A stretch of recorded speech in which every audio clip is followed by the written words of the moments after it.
Thanks so much for opening your garden gate for us. What a lovely spot. And we're going to run through a checklist now of spring to-dos. And believe me, it's getting to be that time, isn't it? The weather's warming up and spring is around the corner. I'm joined now by Robbie Will from the Antique Rose Emporium. And Robbie, it's great to have you on the program. It's good to be here, Tom. Antique Rose Emporium is a national destination garden center. Lovely place, places I should say, I guess.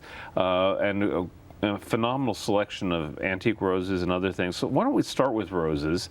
What are some of the to-dos with roses at this time of year?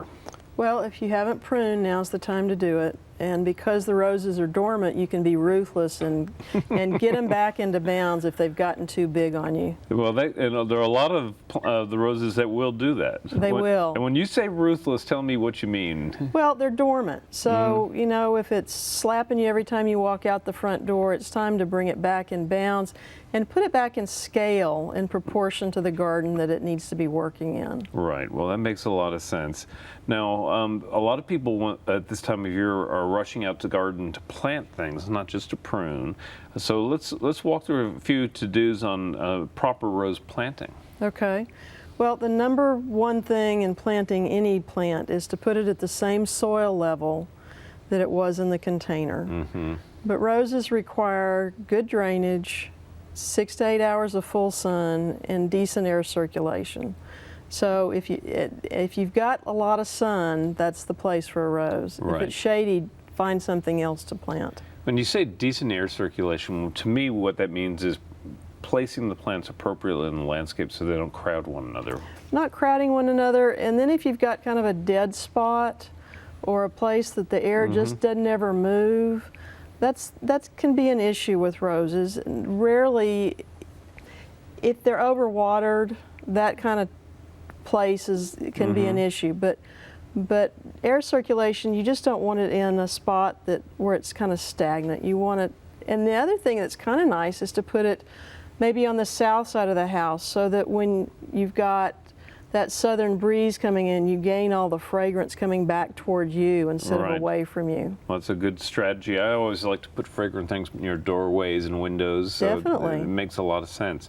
Now, in terms of fertilizing roses, what are your recommendations? I like to fertilize 3 times a year if I can with an organic slow release fertilizer.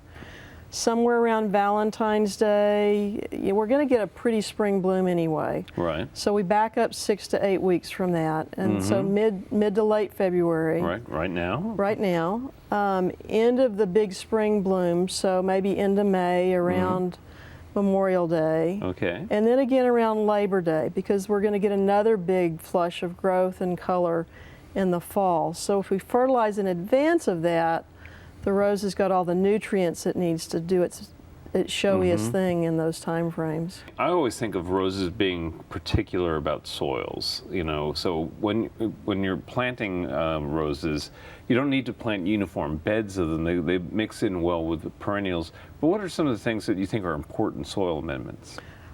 Compost is number one for me. I always add compost in, because it's great in a sandy soil and it's great in a clay soil. It either breaks up the tightness of the sandy soil or brings back the organics and the life into the sandy soil. So compost is number one on my list. Now, a few minutes ago, before we started taping, you shared with me that you have a formula that you use whenever you're planting and whatever you're planting. Whatever I'm planting. Right. My magic potion is a mixture of liquid seaweed and Super Thrive. Okay. And Super Thrive is a product that's been around for ages. We were talking earlier about how the inventor lived to be 100. It's a great root stimulator, and what I've discovered in combining the two is I get great results from either or both, but when I combine the two, I get 10 times the results. And getting the root system started to me is premium, because if the root system is growing and happy, then all the nutrients move along to the top. Yeah, and it sure increases survivability in that first summer of the root system. Well, sure going. It does. It sure does. The roots are everything. It Right. takes you through drought and hot summers.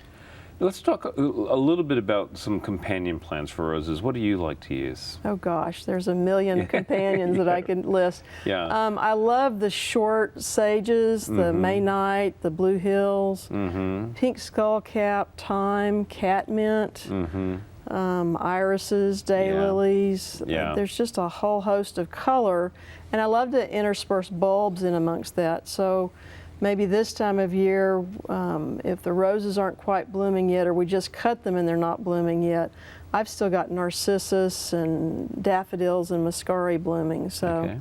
I like that transition of seasons. Well, whenever I think of this time of year, I always am anxious to get out in the garden and do some pruning. And this is an appropriate time for pruning on shrubs. A lot of tree species as well can be pruned at this Right. time, and also perennials. So let's talk about some strategies for doing those chores at this time of year. Let's start. I guess let's start with the shrubs.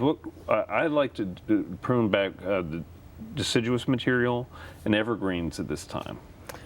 Most of the deciduous can be done now, and it's easier to do now because you can see the structure Right. and work within that structure and bring things back in bounds.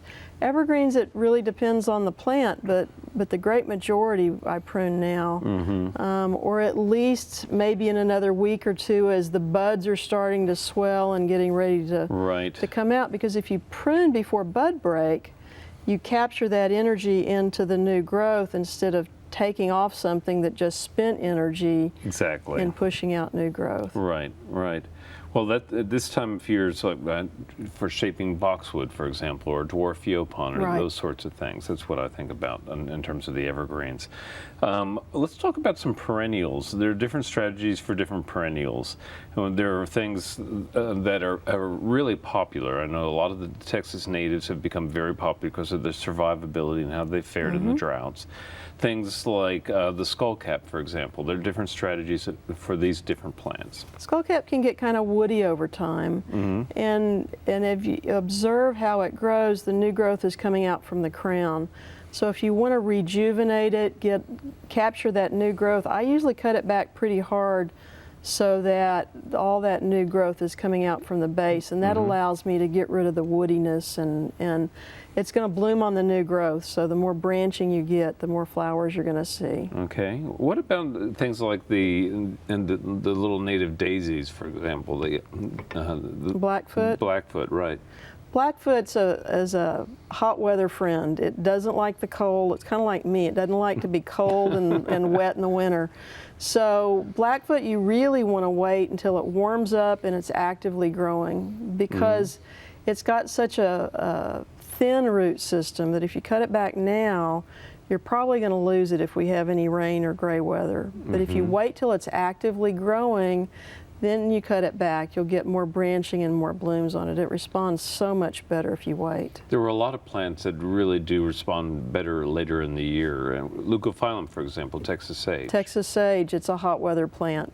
Does much better if you wait till it warms up, and it really starts putting on new growth if you wait till it prune then. Right.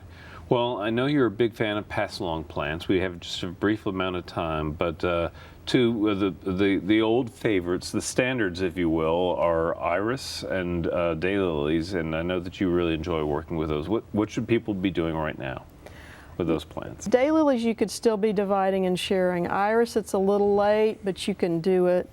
You might sacrifice the spring bloom if you're moving them right now. But the thing about them is they're just bulletproof. Yeah. And they're great pass-alongs because they're so easy to share with one another. The thing to really do is to wait for those iris to bloom and then stake out the colors you like the best, and then go back later to divide them. All right. Well, Robbie, we're going to have to wrap it up on that note. We really do appreciate you coming in and checking these things off the list. Robbie Will from the Antique Rose Emporium. It's been a pleasure seeing you. Good to see you, Tom. Okay. And coming up next is our friend Daphne.